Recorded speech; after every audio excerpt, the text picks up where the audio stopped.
My name is Mark. I live with my family in Nevada. What I'm about to tell you still haunts me in my nightmares, and I swear every word of it is true. That day, we went to California with my wife Jessica and our son Ethan to attend a special children's show that takes place only once a year during the school holidays. We drove for 4 hours by car. Our plan was to watch the show and then return home the same day. The show was amazing. Our son was so happy. However, to be honest, I was exhausted on the way back. I was so tired that my eyes were closing while driving. So I thought, let's stay somewhere for the night. We'll be more energetic in the morning when we head back. I immediately started searching for hotels. We called the 3 closest hotels nearby, but they were all full. I don't know why. Maybe there was another event in town. Maybe everyone was staying there because of a storm warning. It was getting close to midnight. We were tired and sleep deprived, and reluctantly, we headed to an old hotel at the edge of the town. When we entered, everything felt strange. The hotel looked completely empty. There was an elderly woman at the reception. Without saying a word, she handed me a key. Room 313. Her eyes had an indescribable coldness to them. It was as if she was trying to get us to leave, but we were too tired to care. We couldn't resist. We took the elevator upstairs. The hallway was long, narrow, and cramped. Our footsteps echoed. When we entered the room, everything seemed normal. We threw our things aside due to exhaustion. Our son jumped onto the bed. My wife stretched out on the other bed. I took a quick shower and then lay down. For a while, everything was quiet, until suddenly, my son started crying and screaming. "Dad, there's someone in the room," he said, his voice trembling. I rushed over to him. He was shaking. I immediately checked under the bed, behind the curtains, but there was no one. I thought to myself, maybe he saw a mouse or something. I held him and tried to calm him down. His eyes were so terrified. I moved him to my wife's side. The 3 of us tried to sleep together, huddled in the same room. That's when everything started to change. At first, we started hearing soft music coming from the next room. Rock music, mixed with laughter, and then a strange buzzing sound. At first, we didn't care. After all, there could be other people in the hotel. But as the sounds grew louder, my son became more and more frightened. I angrily called the reception.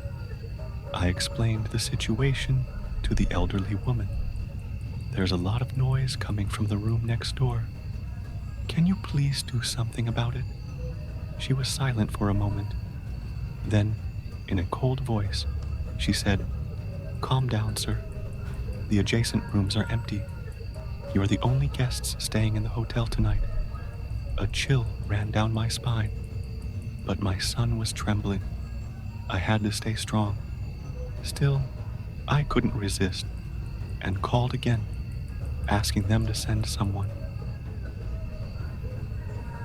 A few minutes later, a staff member came.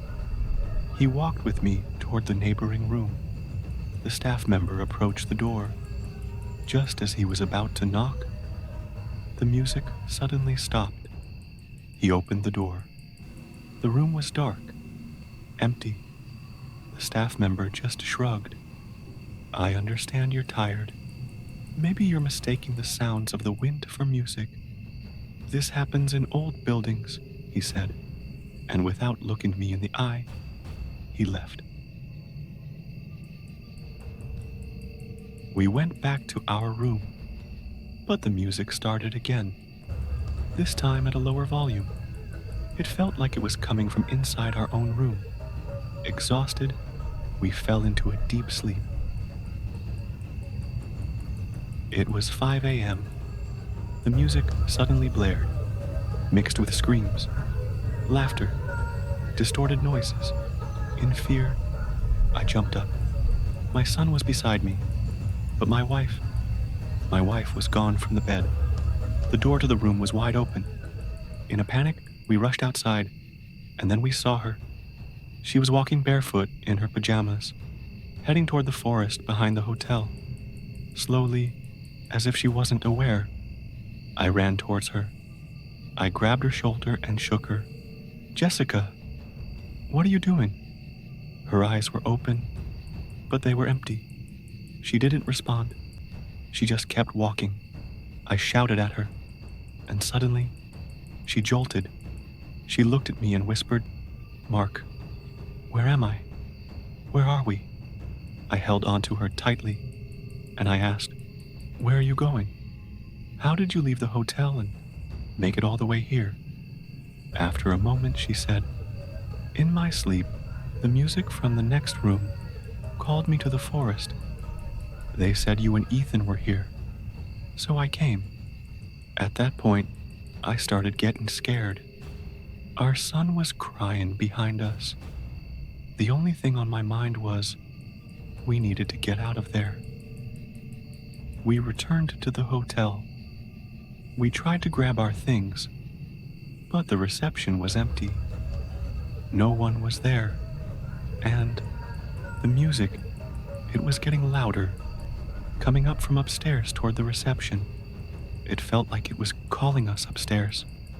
Without a second thought, we grabbed our bags, didn't even stop to pack properly, and ran. We jumped in the car, and we sped away as fast as we could. The next morning, when we got home, it was past 9 a.m. We were all so tired that we collapsed into bed. Ethan, our son, took a long time to recover. To be honest, he was terrified.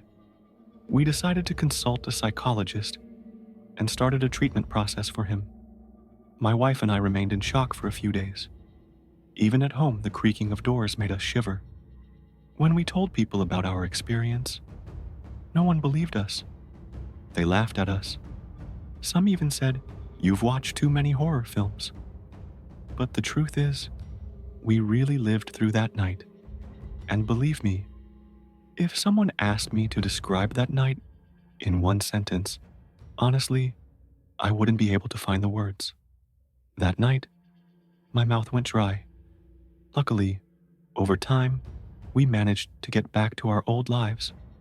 Now, even though many years have passed, that night still remains in our memories. And whenever we book a hotel room, we're extra cautious.